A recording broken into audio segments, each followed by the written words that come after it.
Bro kabaddi league season 11 இந்த season கூடிய சீக்கிரம் ஸ்டார்ட் ஆக போகுது. அண்ட் கூடவே இதற்கு முன்னாடியே ஆக்ஷனும் அப்படிங்கிறது வரப்போகுது. ஸோ அப்படி இருக்கிறப்போ ஒவ்வொரு டீமும் எந்த பிளேயரை ரீட்டைன் பண்ண வாய்ப்பு இருக்கு அப்படிங்கிறத சொல்றதுக்காக தான் இப்போ ஒரு சீரீஸ் ஸ்டார்ட் பண்ணியிருக்கேன். அந்த வகையில் பிகேஎல் சீசன் 10ல டேபிளில் கடைசியில் முடிச்ச டீமான தெலுங்கு டைட்டன்ஸ் டீம்ல இருந்து தான் நான் போக போறேன். ஸோ இந்த தெலுங்கு டைட்டன்ஸ் டீம்ல யாரெல்லாம் ரீட்டைன் பண்ண வாய்ப்பு இருக்கு தெரிஞ்சுக்கலாம். இப்போ வாங்க வீடியோக்குள்ள போகலாம். சார் சார் ஒரு நிமிஷம் சார் ஒரு நிமிஷம் சார் ஒரே ஒரு 1 நிமிட்டுங்க. Hello every friends, 1 minute please. So friends, Telugu டைட்டன்ஸை பொறுத்த வரைக்கும் தெலுங்கு டைட்டன்ஸ் அப்படிங்கிறது கடைசி 3 சீசனா பர்ஃபார்மன்ஸ் அப்படிங்கிறது சரியா கொடுக்கவே இல்லை. பட் இருந்தாலும் ஒரு சில பிளேயர்ஸுக்கு அவங்க ரீட்டைன் சான்ஸ் அப்படிங்கிறது கொடுத்துட்டே இருந்தாங்க.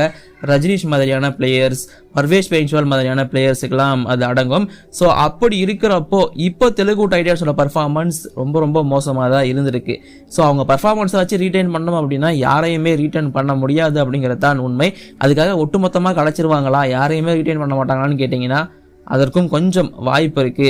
ஸோ கோச் கிருஷ்ணன் என்ன பண்ண போறாரு அப்படிங்கிறது ஒரு பெரிய கேள்விக்குறியா இருக்கு.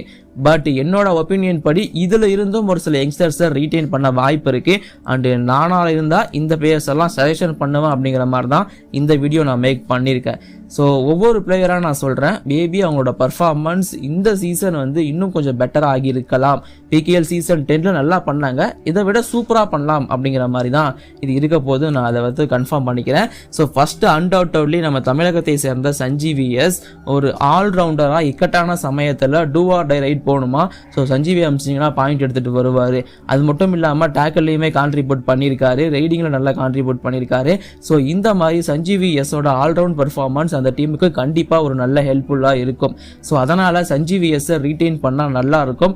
ரீட்டைன் பண்றதுக்கான வாய்ப்புமே இருக்கு அப்படிங்கிறது தான் என்னோட ஒப்பீனியன். அண்ட் கூடவே ஓவர்சீஸ் பிளேயரை ரீட்டைன் பண்ணக்கூடாது அப்படிங்கிறது அவங்களுக்குள்ள ஒரு மைண்ட் செட்டாகவே ஃபிக்ஸ் ஆயிடுச்சு பிகேஎல் டீம்ஸுக்குள்ள. அது ஏன்னு தெரியல, ஒரு சில ஸ்டார் பிளேயர்ஸை தவிர எந்த ஒரு ஓவர்சீஸ் பிளேயர்ஸுமே ரீட்டைன் பண்றது கிடையாது. பட் என்ன கேட்டீங்கன்னா அமித் நாடார் அப்படிங்கிற ஒரு ஆல்ரவுண்டரை இவங்க ரீட்டைன் பண்ணலாம். அண்ட் மிலாட் ஜபாரிங்கிற டிஃபெண்டரையும் ரீட்டைன் பண்ணலாம். இந்த 2 ஓவர்சீஸ் பிளேயர்ஸும் இவங்களுக்கு நல்ல பர்ஃபார்மன்ஸ் கொடுத்துருக்காங்க பிகேஎல் சீசன் 10ல.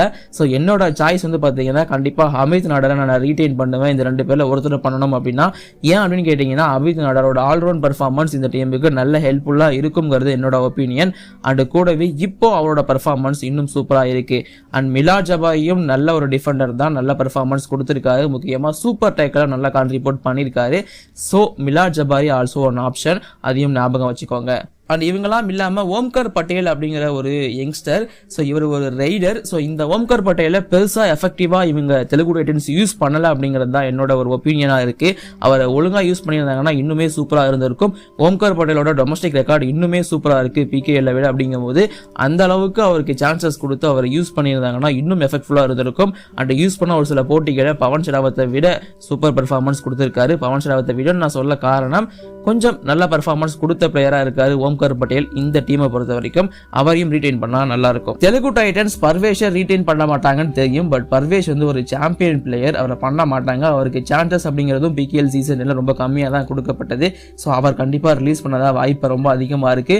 அண்ட் பவன் ஷெராவத்தை பற்றி நான் கடைசியில் பேசுகிறேன். ஸோ பேச நிறைய இருக்கு. நான் இன்னொரு யங்ஸ்டரை பற்றியுமே சொல்லி முடிச்சிடுறேன். யங்ஸ்டர்னு கிடையாது, ஸோ ஒன் ஆஃப் த கொஞ்சம் நோட்டபிளான 2 பிளேயர்ஸ் இருக்காங்க. ஒன்று பார்த்தீங்கன்னா அஜித் பவரோட அந்த டிஃபென்ஸ் அப்படிங்கிறது கொஞ்சம் ஹெல்ப்ஃபுல்லாக இருந்துச்சு. தெலுங்கு டைட்டன்ஸுக்கு ஆரம்பத்தில் அஜித் பவார் கொடுத்த பர்ஃபார்மன்ஸ் அப்படிங்கிறது நல்லா இருந்துச்சு. பட் போக போக இந்த டீமில் நடக்கிற காம்பினேஷன் கொலாபரேஷன் சேஞ்சஸ் அவரை கொஞ்சம் பாதிச்சதை தவிர மற்றபடி அவர் கொஞ்சம் நல்ல பர்ஃபார்மன்ஸ் கொடுத்த மாதிரி எனக்கு தெரிஞ்சது. ஸோ அதனால் மேபி நம்மளோட அஜித் பவாரையும் ரீட்டைன் பண்ணாங்கன்னா அதுவுமே ஒரு நல்ல வாய்ப்பாக இருக்கும். கூடவே பிரஃபுல் ஜவாரி அப்படிங்கிற ஒரு பிளேயர். ஸோ இவர் பார்த்தீங்கன்னா லெஃப்ட் ரைடர். ஸோ இந்த டீமில் ஒரு லெஃப்ட் ரைடரை ரீட்டைன் பண்ணால் நான் பிரஃபுல் ஜவாரியை தான் ப்ரிஃபர் பண்ணுவேன். பிரஃபுல் ஜவாரி இன்னுமே பெட்டர் தென் மற்ற ரைடர்ஸ் அப்படிங்கிறது என்னோட ஒப்பீனியன். பவன் ஷெராவத்தை விட பிரஃபுல் ஜவாரி அண்ட் ஓம்கர் பட்டேல்ங்கிற இந்த 2 ரைடரை அவங்க ரீட்டைன் பண்ணலாம். கம்மியான பட்ஜெட், அதனால நான் சொல்லிட்டு இருக்கேன். ஸோ இந்த மாதிரி இந்த பிளேயர்ஸ் எல்லாம் அவங்க ரீட்டைன் பண்ணுறதுக்கான வாய்ப்பு இருக்கு. அண்ட் பண்ணால் நல்லா இருக்குங்கிறதும் என்னோட ஒப்பீனியன். ஸோ யாராருங்கிறத நான் திரும்ப சொல்லிடுறேன். பிரஃபுல் ஜவாரி, ஓம்கர் பட்டேல் அப்படிங்கிற 2 ரைடர் அண்ட் அஜித் பவார் அப்படிங்கிற லெஃப்ட் கவர் டிஃபெண்டர், மிலாட் ஜபாரி அப்படிங்கிற ஒரு டிஃபெண்டர் அண்ட் அமித் நடார் அப்படிங்கிற ஒரு ஆல்ரவுண்டர், சஞ்சீவிஎஸ் நம்ம தமிழ்நாடு பையன். ஸோ இந்த 6 பேரையும் அவங்க ரீட்டைன் பண்ணால் நல்லா இருக்கும். அண்ட் இது இல்லாம ஓம்கார் மோரே அப்படிங்கிற ஒரு ஆப்ஷன் இருக்காரு, மோஹித் நர்வால் இருக்காரு. ஸோ இவங்களெல்லாம் ட்ரை பண்ணலாம். பட் அவங்களெல்லாம் ரீட்டைன் பண்ணுவாங்களாங்கிறது தெரியாத ஒரு விஷயம் தான். பண்ணாலையும் பண்ணலாம், பண்ணாமலேயும் போகலாம், அதில் எந்த ஒரு டவுட்டுமே கிடையாது. இதை தவிர எல்லா பிளேயர்ஸுமே ரிலீஸ் பண்ண வாய்ப்பு இருக்கு. ரட்டான்ஜி, சந்தீப் குமார் தோல், பர்வேஷ் பைன்ஸ்வால், கௌரவ் தாகியா, அன்கீத், முன்னாடி சொன்ன மாதிரி மோஹித் நர்வல், நிதின், சங்கர் கடாய் இவங்களெல்லாம் ரிலீஸ் பண்ண வாய்ப்பு இருக்கு. ஓவராலா ஸ்குவாட்ல 18 பேர் இருக்காங்க. நான் அதில் வந்து பாத்தீங்கன்னா 6 பேரை ரீட்டைன் பண்ணலாம்னு சொல்லியிருந்தேன்.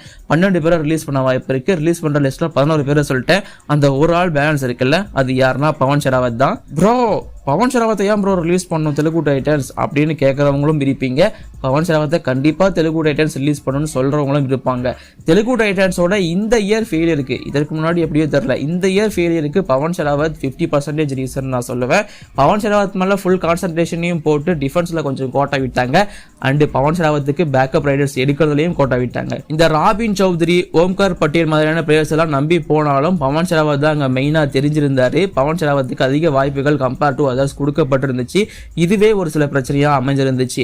அண்ட் மேபி பவன் ஷெராவத்துக்கு ஒரு சப்போர்ட்டா இன்னும் கொஞ்சம் ஃபேமஸான ரைடர் எடுத்திருந்தாங்கன்னா அவருக்கு அதிக வாய்ப்பு கொடுத்திருக்க வாய்ப்பு இருக்கோ, பவன் ஷெராவத்தும் அதுக்கு ஒத்துக்கிட்டு இருந்திருப்பாரோ அப்படிங்கிறது என்னோட ஒப்பீனியனா இருந்துச்சு. ஸோ பவன் ஷெராவத்தோட அந்த ஹை அமௌண்ட் வேல்யூ அப்படிங்கிறது தெலுங்கு டைட்டன்ஸுக்கு ஒரு பெரிய தலைவலி தான். அதனால கண்டிப்பா பவன் ஷெராவத்தை தெலுங்கு டைட்டன்ஸ் ரிலீஸ் பண்ண போறாங்க அப்படிங்கிறதுல எந்த ஒரு டவுட்டுமே கிடையாது. Not only Pavan Sehrawat, so maximum star பிளேயர்ஸா இருக்கிற சந்தீப் குமார் தோல், பர்வேஷ் பைன்ஸ்வாலும் ரிலீஸ் செய்யப்படுவார்கள். பவன் ஷெராவத்தை கண்டிப்பா ரிலீஸ் பண்ணுவாங்க. நான் சொல்றதுக்கு ரீசன் என்னன்னா, பவன் ஷெராவத்தோட பர்ஃபார்மன்ஸ் கண்டிப்பா கிடையாது. பவன் வந்து ஒரு மேட்ச் வின்னர். அண்ட் அது மட்டும் இல்லாம ரைடிங்ல மட்டும் கிடையாது, ஆல்ரவுண்ட் பர்ஃபார்மன்ஸ் டிஃபென்ஸ்லையும் சேர்த்து கொடுத்துட்டு இருக்க ஒரு மனுஷன் தான். பவன் ஷெராவத்தோட பர்ஃபார்மன்ஸ் மேலே எனக்கு எந்த குறையும் இல்லை. பட் இருந்தாலும் அவரோட அந்த ஹை மணி வேல்யூ அப்படிங்கிறது தெலுங்கு டைட்டன்ஸுக்கு மற்ற பிளேயர்ஸை எடுக்கிறதுல பெரிய பிரச்சனையாக இருக்கும். ஒரு 2.5 கோடி அப்படியே ஹோல்ட் ஆகிடும் அப்படிங்கும்போது பாதி அமௌண்ட் அது. ஸோ அது வந்து பாதிக்கும் மேற்பட்ட அமௌண்ட் அது. ஸோ அப்படி இருக்கும்போது கண்டிப்பாக பவன் ஷெராவத்தை ரிலீஸ் பண்ணுவாங்க. அண்ட் பவன் ஷெராவத்தோட அந்த ஒரு டாமினன்ஸ் அப்படிங்கிறது டீமில் ஒரு சில பிரச்சனைகளை ஏற்படுத்துது. ஸோ அதுவும் ஒரு பிரச்சனை தான் தெலுங்கு டைட்டன்ஸுக்கு. அதனால கண்டிப்பாக பவன் ஷெராவத் ரிலீஸ் செய்யப்படுவார். பவன் ஷெராவத் வந்து ரிலீஸ் ஆகிறாரு அப்படிங்கிறது எல்லாருக்குமே தெரிஞ்ச விஷயம். பட் பிகேஎல் சீசன் 11 ஆக்ஷனில் இப்போ இருக்கிற அமௌண்ட்டை விட அதிகமாக போவாரா கம்மியாக போவாராங்கிறது தான் இப்போதைக்கு டாக்கு. அதிகமாக போனால் எவ்வளோ போவார், இல்லை கம்மியாக போனால் எவ்வளோ போவார் அப்படிங்கிற உங்களோட ஒப்பீனியன். அதாவது பவன் ஷெராவத் ஆக்ஷனுக்குள்ளே வந்துட்டாரு, பிகேஎல் 11 ஆக்ஷனில் இருக்காரு, எந்த டீம் எடுப்பாங்க, எவ்வளோக்கு எடுப்பாங்க அப்படிங்கிற உங்களோட ஒப்பீனியனை மறக்காம கீழே கமெண்ட்ல சொல்லுங்க. ஸோ நானுமே தெரிஞ்சுக்கிறேன். ஸோ இந்த மாதிரி ஒவ்வொரு டீமுக்கும் கண்டினியூஸாக இதுக்கப்புறம் வீடியோஸ் வரப்போது, யாரை ரீட்டைன் பண்ணலாம் அப்படிங்கிற மாதிரி. அதுக்கு மறக்காம நம்ம சேனலை சப்ஸ்கிரைப் பண்ணிக்கோங்க. இதுக்கப்புறம் பிகேஎல் சீசன் ஸ்டார்ட் ஆக போது, நம்ம சேனலும் ரொம்ப பெருசாக ஆக்டிவாக இருக்க போகுது. இப்போதைக்கு இந்த வீடியோ நான் முடிச்சு லைக் பண்ணுங்க, ஷேர் பண்ணுங்க, என்னோட குற்றம் குறைகள் கமெண்ட்ல சொல்லுங்க. தேங்க்யூ.